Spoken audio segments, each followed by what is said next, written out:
Hello everyone, তো chicken রান্না বান্না চলতেছে। টক দইটা দিয়ে দিলাম 3-4 চামচ টক দই এবং যে মশলাগুলো সাধারণত আমি দিই। তো জিম শেষ করে এসে রান্না বান্না শুরু করে দিয়েছি। তো আজকে আসলে সারাদিন বেশ অনেক কার্বোহাইড্রেট খাওয়া হয়েছে, তাই এটা আসলে রাতে একটু ব্যালেন্স করার চেষ্টা করছি। রাতে শুধুই এই প্রোটিন বেস চিকেন থাকবে, আর হলো এর সাথে হয়তো টক দই খাবো, আর কিছুই খাবো না। কারণ অলরেডি আমার দুপুরবেলা বেশ ভালো কার্বোহাইড্রেট খাওয়া হয়েছে এবং বিকেলেও।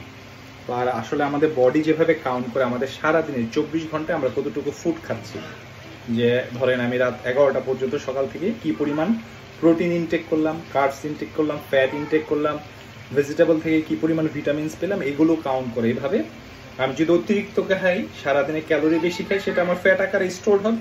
আর ক্যালোরি যদি কম খাই, সেটা আস্তে আস্তে আমার কি ফ্যাটটা কেটে এবং আমি প্রোটিন বেসড ফুড ঢুকালে আমার মাসেল বিল্ড হবে। হ্যাঁ, তো আমাদের শরীরের জন্য আসলে প্রোটিন যতটুকু ইম্পর্টেন্ট, কার্বোহাইড্রেটও ইম্পর্টেন্ট, ফ্যাটও ইম্পর্টেন্ট। সব কিছু মিলিয়ে আসলে আমাদের ডায়েটটা করতে হয়। হ্যাঁ, কোনো কিছু স্কিপ দেওয়া যাবে না।